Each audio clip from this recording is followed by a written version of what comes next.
Hey, hey, hey. Time for another out of this world story from rSpace.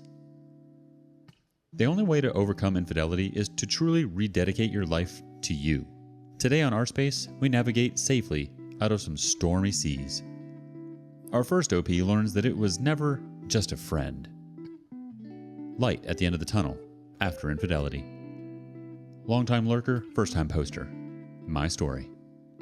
I, 29 male, dated my ex, 28 female, for 3.5 years.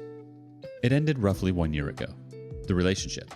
Fairly typical relationship, hard to speak positively about it today, which began to get more toxic and difficult as COVID began, 2-ish years into the relationship.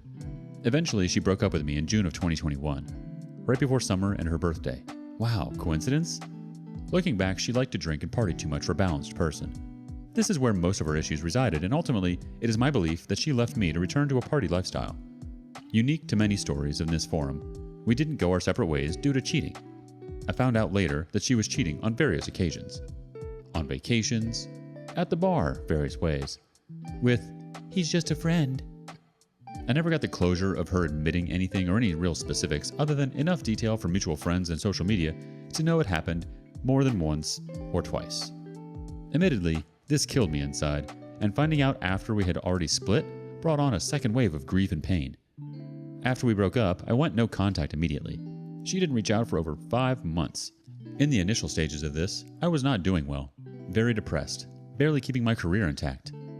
Eventually, I started to glow again, took on challenges that I never had, started competing in boxing, lifting weights, grew a beard, and was visibly in better shape. I started to not care if she reached out. This is when she did. Called me late one night after her ex, whom she monkey branched to after our relationship ended. Beat her unconscious one night. She called me for a shoulder to cry on. At this point, I did help her. I gave her information for a women's shelter and abuse hotlines, etc. I did not meet her or allow her access to me at all. Kept it short and ended the call. A few short weeks later, she showed up at my door, dressed like she was ready for a first date and wanted to try again. I didn't even open the front door. She didn't deserve even a short conversation. Moral of the story to everyone struggling: no matter how broken you are, you must work on yourself. Nobody's going to pick you up, and the only revenge for your ex's actions is to love yourself. One day they might knock at your door, but the goal is not to wait for that day, but to instead be the person they wish they could have. There is power in denying them. There is power in showing them that you are not what they thought you were, and their chance is gone. I have since done well in my dating life, perhaps better than I did in my early 20s. And with the experience from my ex, I have identified red flags and potential partners that I previously wouldn't have. I got something from all that pain. Some wisdom. Keep your heads up, people, because if you are here and survived infidelity, you are already winning, as you would never do that to someone else, and that makes you a solid person. Your ex will be this way forever, and their next partner is just a filler until they do the same again. Healthy relationships aren't built in the shadow of another relationship. I never thought I would make it here, and I wanted to share, as I know how close to the edge I was a short 12 months ago. Our first reaction comes from Joel's World.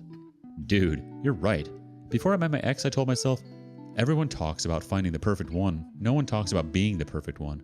Work on being the perfect one. And I had my issues, and she claimed those issues led her to cheat. Okay, so I'll work on them. Continue my career and be someone else's perfect one. Focus on me, not what I lost. And maybe one day someone else will see what they lost. Next comment from Silver's Cloud. That is awesome. How are you able to even start glowing? I don't think I can make it at times. The OP replies, it doesn't matter in one day or 1 month, but it happens because you make an effort every day and every month. Put yourself out there. Find ways to meet people. Expand your circle. Do things you've always wanted. Don't be confined by your comfort zone. My biggest progress came from my scariest leaps and decisions. Fighting competitively in boxing for the first time, for example. I was so consumed with preparing for this fight, nothing else mattered. Not my ex, not my previous pain. Nothing. Administrative ad 3880 says, it never ceases to amaze how cheaters circle back around. So you cheated, lied, belittled, gaslighted, and stole from me.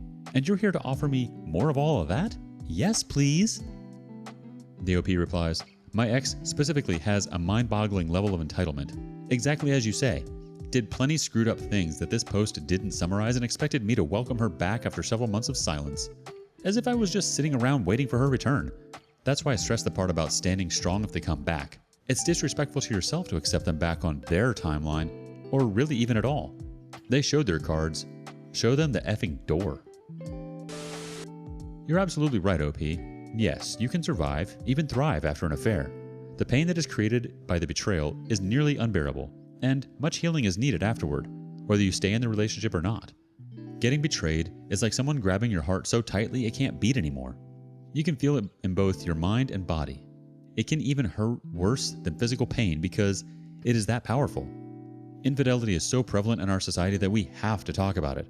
We have to figure out why it hurts so bad and why it's so hard to forgive someone after they've betrayed us, and especially if it's best to grow through the healing together or apart. It's a lot of work, but we come out of it stronger and wiser. Tell us some of your survival stories below. Show us your scars. Meanwhile, up next, the one that got away should have stayed away. He cheated with the one that got away. Turned out, the one that got away had chlamydia. Now, I'm not going to judge if you have an STD. I don't know your circumstances or how you got it, and that's none of my business. What I will judge you for is not getting tested after every new partner, because that's just bad sexual health. Basically, he asked me for a break, ensured it wasn't because he was looking elsewhere, then cheated not even a week into it, then called me to tell me just before the break ended. I was under the impression it was because he needed time and space to get his mental health in check and really dig deep and contemplate the root of his personal issues. Boy, was I wrong. I felt sick when he told me. I felt sick that I was excited to hear his voice just 5 minutes earlier. I felt sick that I laughed because I thought he was joking. I felt sick that I could trust someone so much to the point that I really believed for even a second that he would never do that. That he would tell me if he wanted to be with someone else. Sick that not only did he lie to me, but he really convinced me that he wasn't wanting to sleep with someone else. And I really wouldn't have been mad if he was upfront about his feelings. I had my experiences and he was unhappy with his lack of experience. Obviously, I'd have had boundaries, but just the normal, no strings attached, I want to know who they are ones. If he wanted more, I genuinely wouldn't have been upset if only he'd just told me the truth. If only, though. Instead, he took her out on dates, stayed with her for a few days, been more intimate with her in the last 3 days than he had with me in 2 weeks, and was genuinely hoping to be able to see her more. I think the only reason he told me was because he was scared of what she might say to me or do to him. I think he wanted both of us at the same time, but she was hoping he'd choose her. He didn't. I tried to make it work because I loved him, but the more time I spent talking to him and being around him, the more I started to hate him. Hearing his voice, seeing his face, seeing that smile, it just made me sick and angry. When I was going through his phone and saw the pictures of them, it was like waterfalls were coming out of my tear ducts. I covered my mouth, and it may have looked like I was trying to stifle my scream, but I was so disgusted by what I saw that I threw up and had to cover my mouth. All of this isn't even the end of that story, but I just had to get that out. I can't really talk to anyone else about this. Our first reaction comes from Life Yogurt Closet 98. This right here.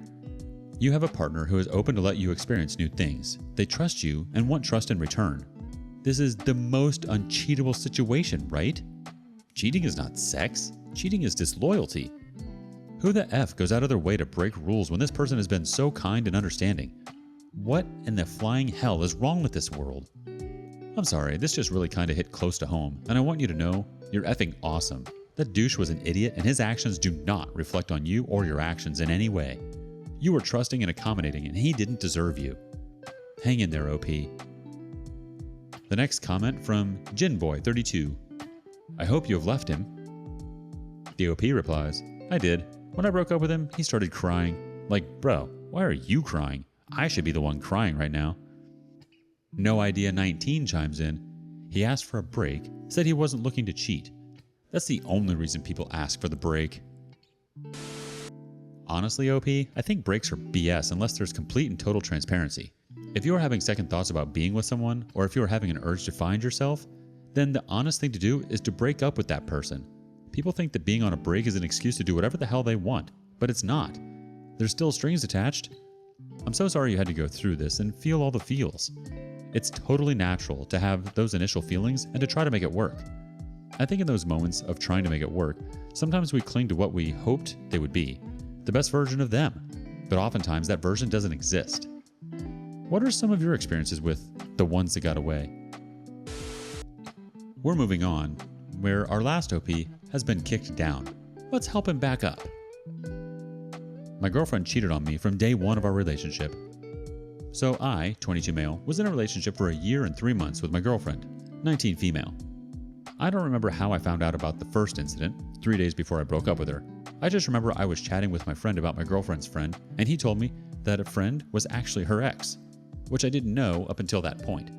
So that got me into thinking, and I somehow found out that she went out with him 3 weeks before the breakup, and that he kissed her, or so that's what she told me.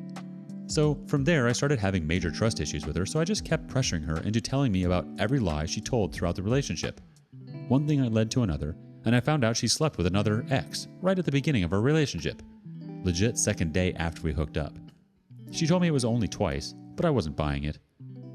So now with this whole thing in mind, I went home and I started to think how to get the whole truth out of her and how to do it fast. I was just sick to the stomach and wanted her to be gone from my life. On the day of the breakup, I came to her house and hugged her like there was nothing wrong.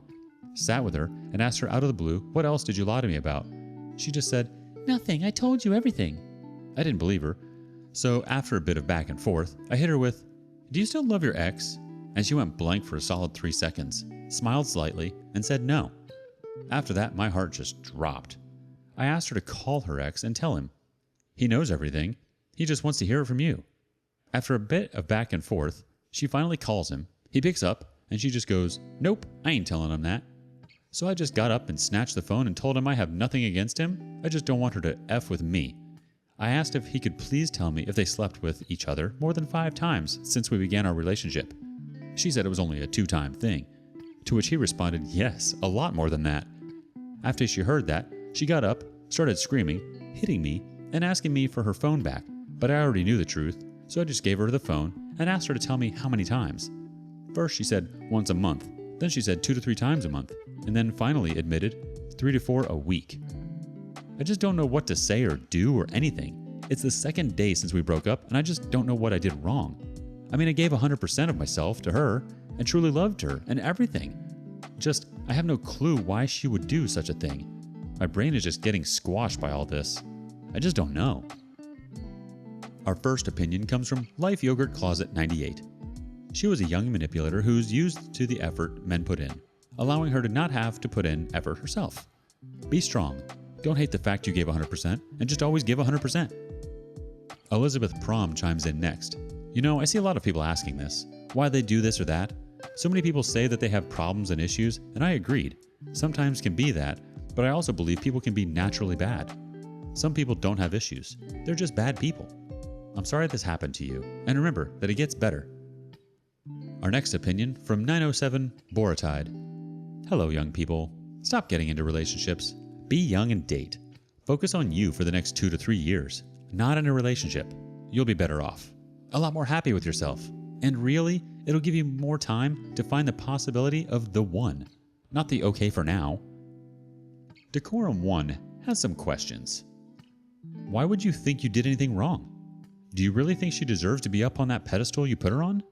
Do you really think a woman will be loyal and in love with you because of how much you love her? Think about it. She is stuck on her ex, acting like a booty call, and he isn't courting her, spending money on her, doting on her. You never had her heart. You were just a placeholder for her. Someone to cuddle with, have dates with, be spoiled by, but she gave this guy more sex than she gave you. Can you connect the dots? You need to rethink how you understand that relationships work.